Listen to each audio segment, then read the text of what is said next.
Olá, tudo bem com você? Estamos aqui para a segunda noite, o segundo tema da nossa série As Profecias do Apocalipse e os Últimos Acontecimentos da História. Tema de hoje, número 2, o QG do Universo. Eu tenho certeza que você vai gostar desse tema e aproveito também para já estender aqui meu abraço mais uma vez às igrejas, às muitas igrejas que estão conectadas conosco. Aqui no Brasil, várias igrejas, mas também na Austrália, Europa, Estados Unidos. É uma grande bênção, um grande privilégio poder me dirigir a vocês. Espero que Deus abençoe grandemente a vida de cada um de vocês que estão conectados conosco, acompanhando essa série aqui, transmitida a partir da Igreja do NASP Campo São Paulo.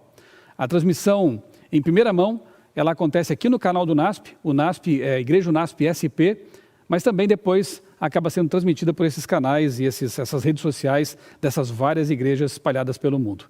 É uma bênção muito grande, como eu disse, um privilégio podermos usar a tecnologia para levar avante a palavra de Deus e ajudar assim uma geração a se preparar para a volta de Jesus. Como fizemos no nosso primeiro tema, e vamos fazer durante todos os outros temas aqui, nesses próximos 2 meses, nós temos orado a Deus no começo do estudo, para que o Espírito Santo que iluminou o profeta, que inspirou o profeta João, possa iluminar nossa mente também, abrir nosso coração, nosso entendimento, para que possamos compreender e, mais do que compreender, colocar em prática os ensinamentos da palavra de Deus em nossa vida. É um grande privilégio, pense bem, nós temos acesso ao autor verdadeiro do livro. Nós cremos que o Espírito Santo, que usou essas pessoas, os profetas, os evangelistas, para escrever partes da Bíblia, para escrever livros bíblicos, nós cremos que por trás deles estava o Espírito Santo de Deus. Portanto, o livro, na verdade, tem um autor, a Bíblia inteira tem um autor só, o Espírito Santo.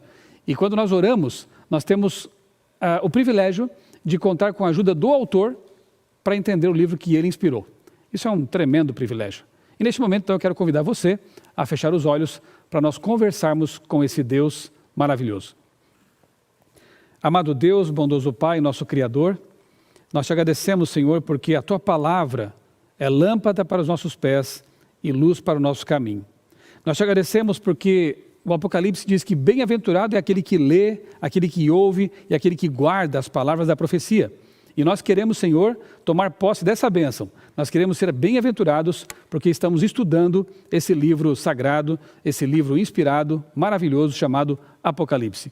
Neste momento, Pai, mais uma vez, pedimos que o Teu Santo Espírito nos ajude a compreender o que vamos estudar. Que Ele abra nosso entendimento e nos ajude a colocar nossa vida em conformidade com a Tua palavra. Nós oramos em nome do Senhor Jesus. Amém. Como eu disse, o tema de hoje, o QG do Universo. Eu quero convidar você a abrir sua Bíblia, se você tem aí no seu tablet, no seu computador, a Bíblia física, não importa, o que importa é que nós tenhamos o texto na mão e possamos então ler juntos. Capítulo 4 de Apocalipse, eu vou ler aqui os versos 1 a 11 com você. Já pegou a Bíblia? Já abriu a Bíblia? Vamos lá? Capítulo 4, versos 1 a 11, lemos o seguinte. Depois dessas coisas olhei e eis não somente uma porta aberta no céu, como também a primeira voz que ouvi, como de trombeta ao falar comigo, dizendo, sobe para aqui, e eu te mostrarei o que deve acontecer depois dessas coisas. E imediatamente eu me achei em espírito, e eis armado no céu um trono, e no trono alguém sentado, e esse que se acha sentado é semelhante no aspecto à pedra de jaspe e de sardônio, e ao redor do trono há um arco-íris semelhante no aspecto à esmeralda. Ao redor do trono há também 24 tronos, e assentados neles 24 anciãos, vestidos de branco, em cujas cabeças estão coroas de ouro. Do trono saem relâmpagos, vozes e trovões, e diante do trono ardem 7 tochas de fogo, que são os 7 Espíritos de Deus. Há diante do trono um como que mar de vidro semelhante a cristal, e também no meio do trono e à volta do trono 4 seres viventes cheios de olhos por diante e por detrás. O primeiro ser vivente é semelhante ao leão, o segundo semelhante a novilho, o terceiro tem o rosto como de homem e o quarto ser vivente é semelhante à águia quando está voando. E os 4 seres viventes tendo cada um deles, respectivamente, 6 asas, estão cheios de olhos ao redor e por dentro não tem descanso nem de dia nem de noite, proclamando: Santo, Santo, Santo, é o Senhor Deus, o Todo-Poderoso, aquele que era, aquele que é e que há de vir. Quando esses seres viventes derem glórias, honra e ações de graças ao que se encontra sentado no trono, ao que vive pelos séculos dos séculos, os 24 anciãos prostrar-se-ão diante daquele que se encontra sentado no trono. Adorarão o que vive pelos séculos dos séculos e depositarão as suas coroas diante do trono, proclamando: Tu és digno, Senhor, e Deus nosso, de receber a glória, a honra e o poder, porque todas as coisas tu criaste. Sim, por causa da tua vontade, vieram a existir e foram criadas. Eu não sei você, mas um texto desse faz a gente quase perder o fôlego. É uma cena gloriosa, maravilhosa. Logo no comecinho do Apocalipse, João é levado em visão.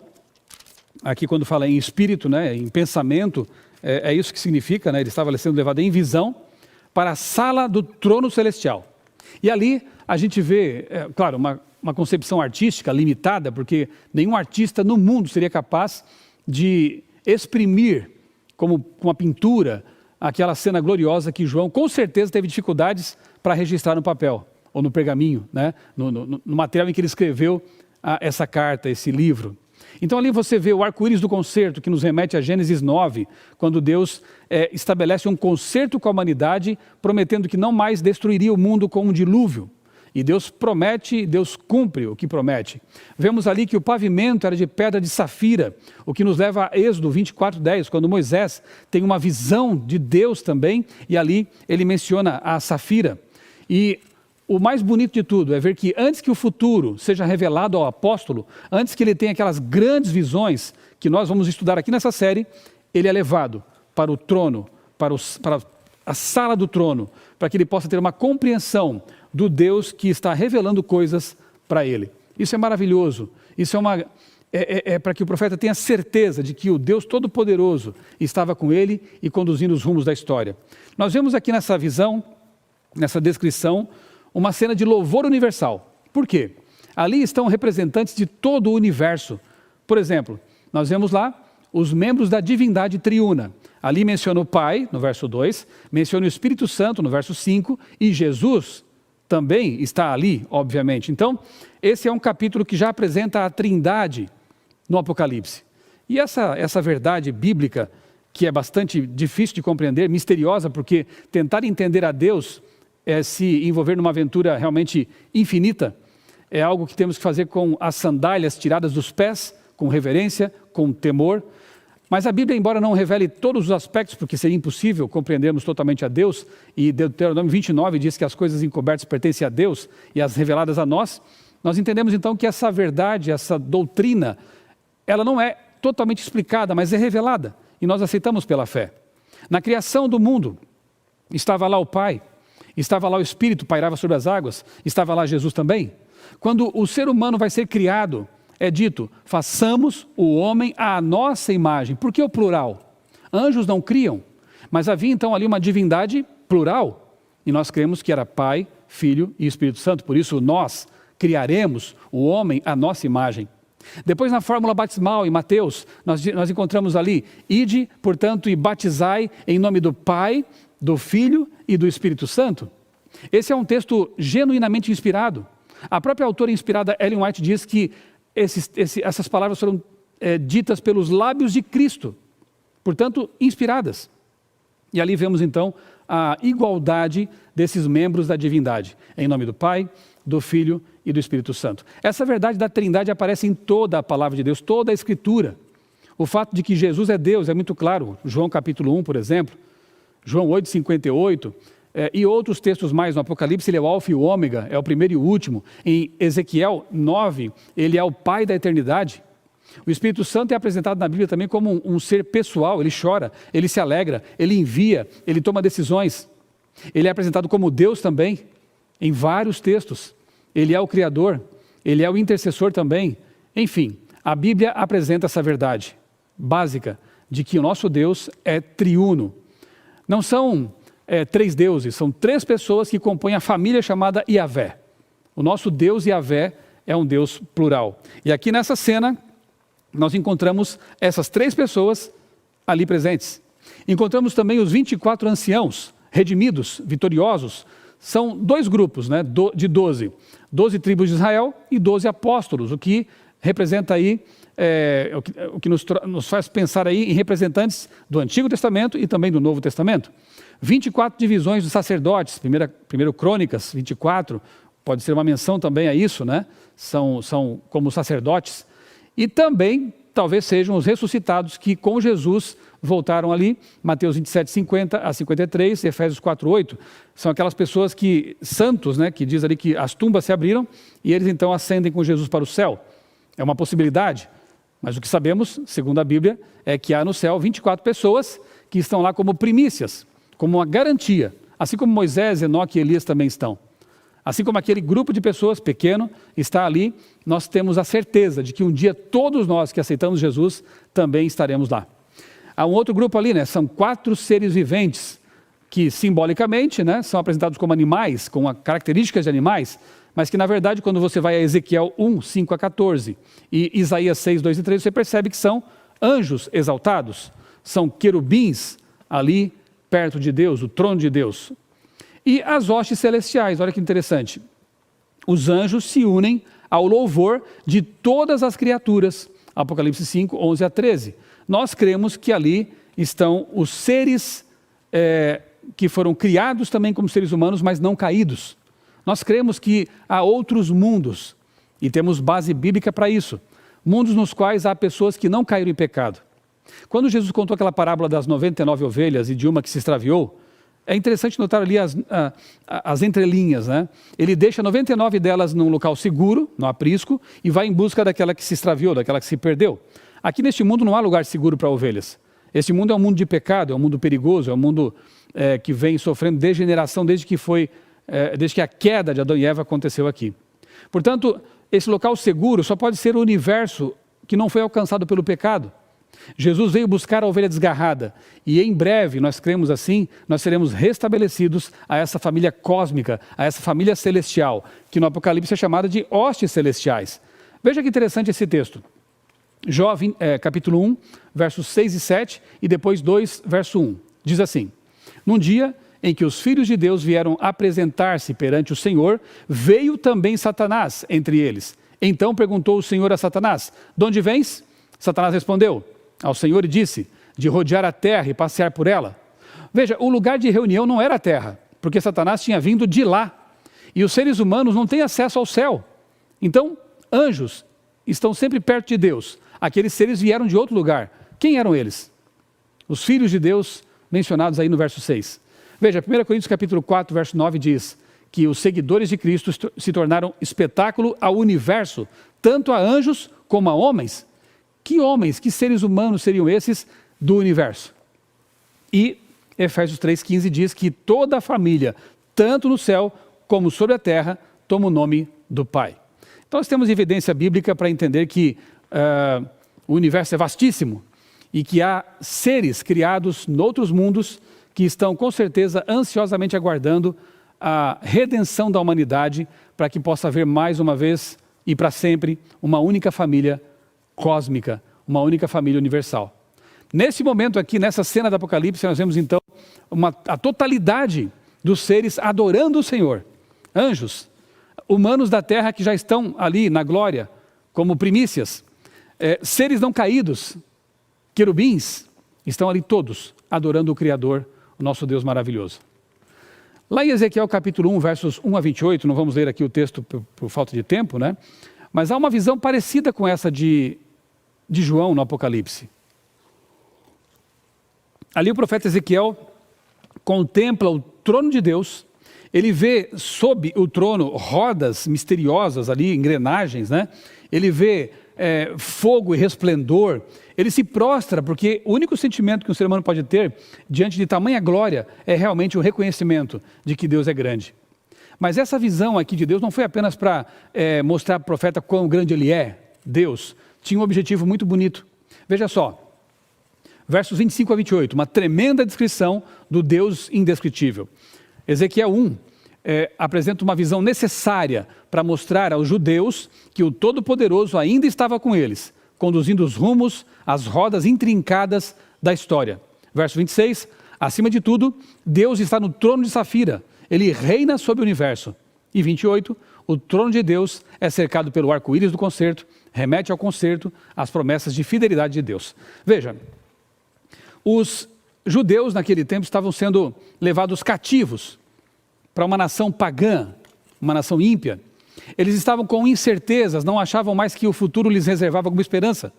E então Deus aparece ao profeta dizendo, a situação está complicada, eu sei, a situação está difícil e em grande parte por culpa até do povo que tinha se afastado de Deus, mas não se esqueçam de que eu sou o Criador do universo.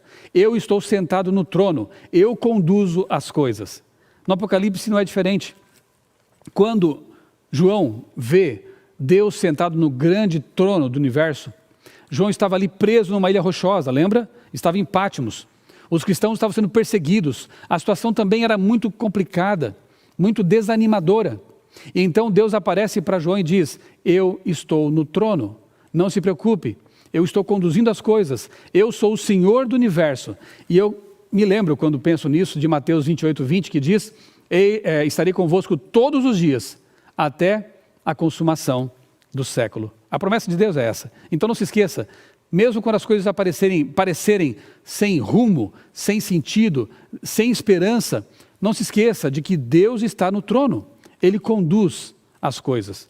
Eu li uma vez num livro, uma ilustração que para mim pareceu muito interessante, muito útil, né? Eu creio que muitos de vocês já tomaram metrô. Aqui em São Paulo, a linha de metrô, as linhas de metrô são várias, né, e levam a pontos bem distantes. É uma trama, assim, mais ou menos como essa da tela aí, né, um mapa metroviário aí. Então tem uma estação de comando, de controle, tem ali o mapa de todas as linhas, onde elas se cruzam. E algumas vezes, quando eu tomei metrô, eu me lembro de que o trem de repente parava lá debaixo, né, da terra, no escuro, e sem aviso, sem explicações. Parou. E de repente, depois de alguns instantes, ele segue seu caminho. A gente que está dentro do trem não entende o que está acontecendo. Não entende por que da parada sem motivo. Mas quem está na estação de controle sabe muito bem por quê. Às vezes é necessário causar um certo atraso para que um trem não se choque contra um outro. Muitas vezes acontece de ter um problema ali nos trilhos, né? E o pessoal da estação de controle que acompanha tudo, sabe do problema e para então o trem para evitar um acidente. Então, na vida não é tão diferente, né? Deus é quem está contemplando tudo. Ele é onisciente, ele sabe de todas as coisas, ele está no QG do universo, ele vê tudo. Nós não, nossa visão limitada não consegue entender muitas coisas, mas a gente sabe que lá na estação de controle do universo, lá no QG do universo, está um Deus todo-poderoso e um Deus que nos ama. Portanto, confie. Mesmo que o trem da sua vida, talvez em alguns momentos pare por algum motivo, mesmo que a doença, a morte, um desemprego, uma situação complicada possa pausar sua vida, possa deixar você perplexo, não se esqueça, lá na estação de controle há um Deus que ama, um Deus que é todo-poderoso. E se Ele permitiu que algumas coisas acontecessem, nós temos que confiar nele. Nós precisamos entender que Deus vê toda a trama, toda a vida intrincada de todos os seres humanos, e Ele está administrando tudo para o nosso bem e para a nossa salvação. Nós temos que confiar nisso, ok? Avancemos aqui. Capítulo 5 ainda, capítulo 5 agora, versos 1 a 5. Vamos ler aqui sobre o livro dos 7 selos. O texto diz assim: Vi na mão direita daquele que estava sentado no trono um livro escrito por dentro e por fora, de todo selado com 7 selos. Vi também um anjo forte que proclamava em grande voz: quem é digno de abrir o livro e de lhe desatar os selos? Ora, nem no céu, nem sobre a terra, nem debaixo da terra, ninguém podia abrir o livro, nem mesmo olhar para ele. E eu chorava muito, porque ninguém foi achado digno de abrir o livro, nem mesmo de olhar para ele. Todavia, um dos anciãos me disse: não chores, eis que o leão da tribo de Judá, a raiz de Davi, venceu para abrir o livro e os seus 7 selos. Que cena também, né? No primeiro momento ele vê o trono, ele vê a sala do trono, ele vê o Deus Todo-Poderoso. E no segundo momento ele vê um livro selado, um livro misterioso. Ninguém podia contemplar e muito menos abrir o livro. João fica triste, ele chora. E eis que um dos anciãos diz, olha, tem alguém que é digno de abrir o livro. Alguém que é a raiz de Davi, é o leão da tribo de Judá, são títulos para Jesus. Jesus tem muitos nomes no Apocalipse, porque nenhum nome somente consegue expressar a grandiosidade de Jesus. São vários nomes que expressam características dele. Aqui ele é o leão, mas ele também é o cordeiro. E aí, esse leão cordeiro, ele abre o livro.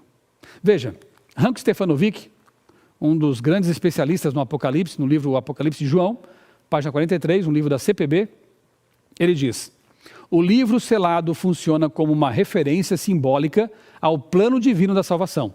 Se o rolo continua selado, o plano da salvação permanece sem conclusão. Quando o selo final se romper, ao som da sétima trombeta, a segunda vinda de Cristo, então o plano da salvação se cumprirá por completo. Veja que interessante, né? Quando o sétimo selo for rompido, ou seja, no Apocalipse tem várias sequências de 7. Já vimos uma que são as 7 igrejas, aqui são os 7 selos, depois veremos aí as 7 trombetas, veremos outras sequências ligadas ao número 7. E todas elas têm uma mesma lógica, começa com o tempo do profeta e vai até a volta de Jesus. Quando o sétimo selo, a volta de Jesus acontecer, o plano da redenção, ele se concretiza. Porque veja, entenda, perceba comigo, que sentido faria Jesus ter morrido na cruz, vivido aqui como um de nós, e voltado para o céu e deixado o mundo como está? Alguns até se perguntam, né, mas de que adiantou a morte de Jesus se o mundo continua horrível? Se ainda existe doença, morte, perdas? Veja, não completou ainda o plano de Deus, não está completo o plano de Deus. Na cruz a redenção foi efetivada, está consumado, mas Jesus prometeu que vai voltar. E quando ele voltar, aí sim, ele vai nos tomar desse mundo, vai nos levar para o céu e começará um período de 1000 anos, nós vamos estudar esse assunto ainda mais para frente, e em seguida a eternidade na terra recriada. Essa é a promessa. Então, esse livro que o Cordeiro pode abrir, porque ele é o Salvador, esse livro que contém o nome das pessoas que estarão no reino de Deus, ele vai sendo aberto selo por selo. E o sétimo selo então culmina com a volta de Jesus. Ele vem nos resgatar, ele vem cumprir a sua promessa. E enquanto isso não acontece, eis que estarei convosco todos os dias, até a consumação do século. Enquanto isso não acontece, olhe para o céu e pela fé contemple Deus no seu trono, conduzindo a história, não tendo se esquecido de nós. É isso que precisamos crer, é isso que precisamos entender, ok? Eu louvo a Deus porque o Deus Todo-Poderoso, Criador do Universo, o Deus que criou as galáxias, as gigantescas estrelas, o Deus infinito, é o mesmo Deus que, numa ocasião, estava aqui na terra, na pessoa de Jesus, o Filho. Ele estava pregando um sermão para adultos e de repente aparece lá um grupo de mães com seus filhinhos pedindo que ele abençoasse as crianças. Jesus para o sermão e então dá atenção àquelas crianças, as pega no colo e as abençoa.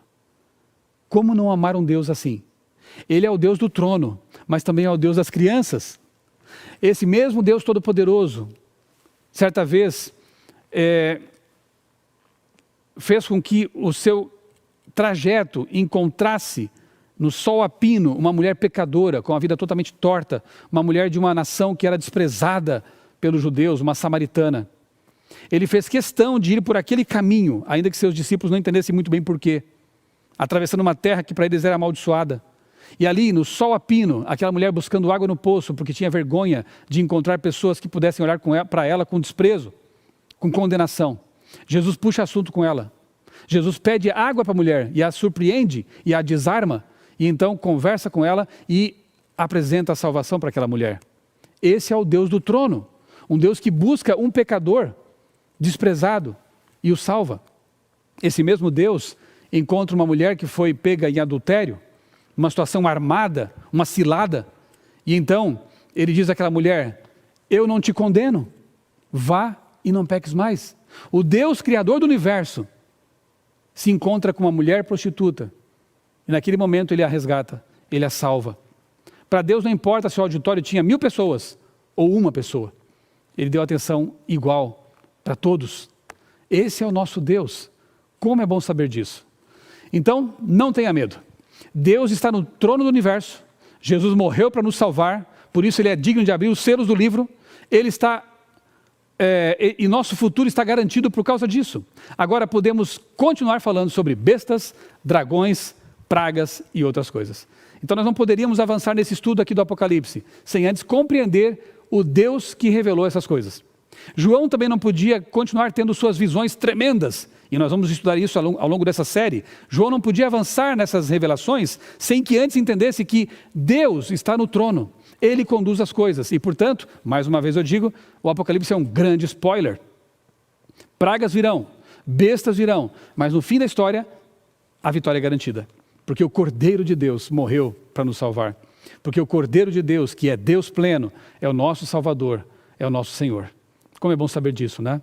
E como é bom saber que esse Deus todo-poderoso se preocupa com as coisas pequenas da nossa vida. Como é bom saber que esse Deus tão grande se preocupa com coisas tão pequenas e com seres tão pequenos como nós mesmos. Eu quero te contar uma última história que me marcou. Eu tenho várias histórias que me marcaram, né, ao longo da minha trajetória de cristão, e várias delas têm a ver com os meus filhos mesmo. Como é bom ter filhos e passar por experiências com esses filhos, né? Com os filhos a gente passa a ter uma noção um pouquinho mais aprimorada, digamos assim, do que é o amor de Deus.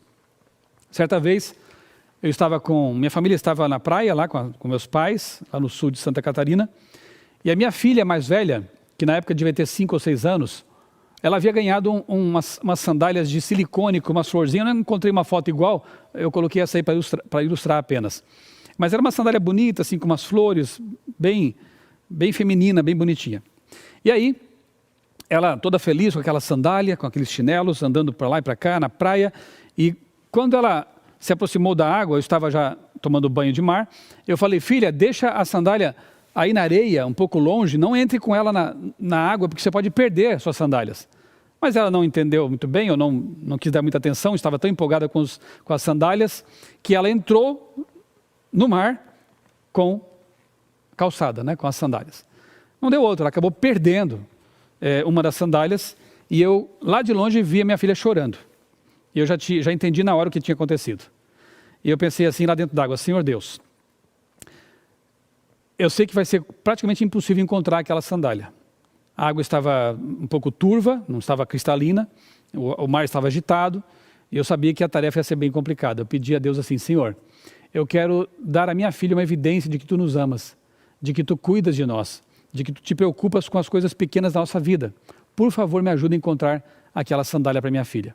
E então eu fui na direção dela, tateando o chão, né, na areia, com os pés, e de repente pisei na sandália.